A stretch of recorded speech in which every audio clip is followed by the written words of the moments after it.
In Brummen vind je Nico Aaldering. Samen met zijn zoon Nick heeft hij een gallery met de meest bijzondere klassiekers, youngtimers, sportwagens en motorfietsen. En zijn enthousiasme daarvoor houdt hij niet alleen voor zichzelf, maar deelt hij met ons.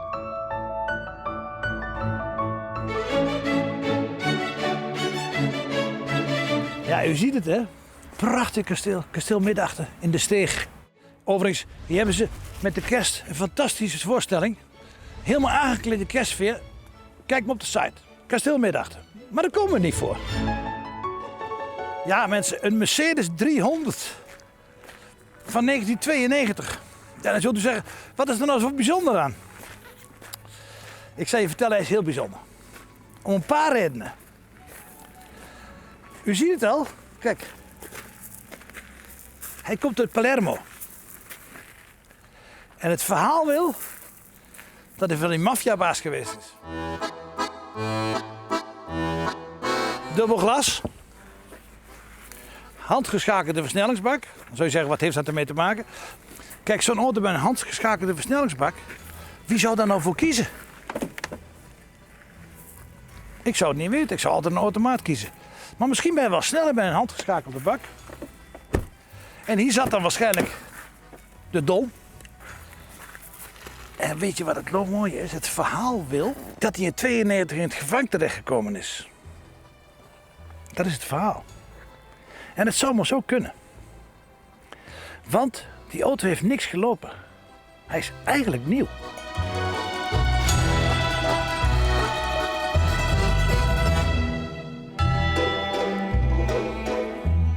Ja, ik dacht er bijna niet in te gaan zitten. Ik moet even laten zien hoe mooi die vloerbedekking is. Kijk, het is allemaal nieuw. Maar ja, we moeten wel een beetje voorzichtig zijn. Hij moet ook nieuw blijven. Ik durf bijna niks aan te raken, zo mooi is hij. Dat ding heeft 936 kilometer gelopen. Hoeveel? 936, niet 9000, niet 936 kilometer. Het is zo bijzonder.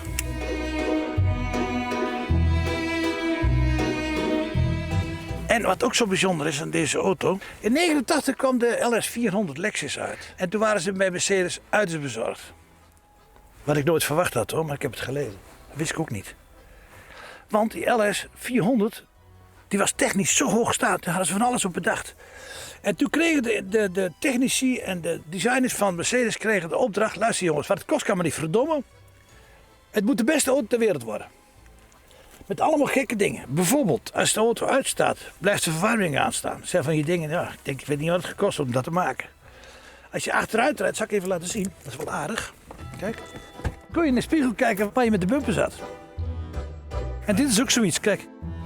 Krijg je smerige handen, vinger van de auto weg. Je kunt de boodschap in kwijt, maar je kan ook 2 lijken in kwijt overigens.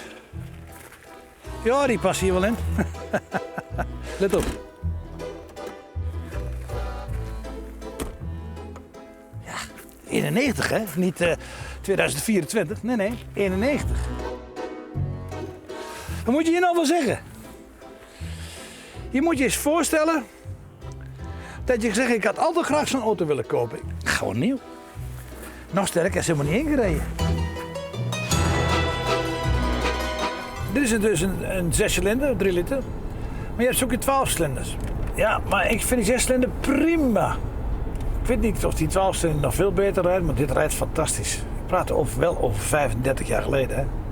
Kunt u toch helemaal niet voorstellen dat de technici van Mercedes, de directie van Mercedes zich druk maakte om een Japanse auto. Mercedes was toch eenzame klasse, dat was het toch. Ik bedoel, al die Mercedes hiervoor waren gewoon top.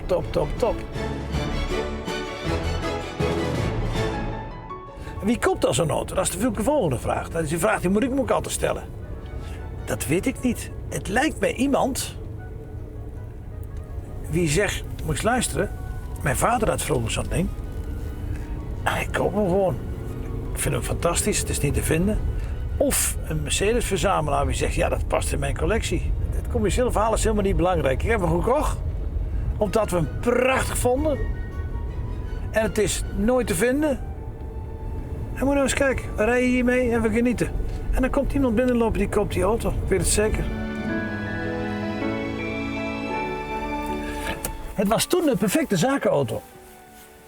Wat me eigenlijk opvalt is dat hij zo modern rijdt. Het is 35 jaar oud, hè? Het rijdt als een nieuwe auto. Overigens, we hebben nu 969 kilometer gereden. Wel onder de 1000 blijven overigens. Want 969 klinkt iets beter als 1005. Topkwaliteit.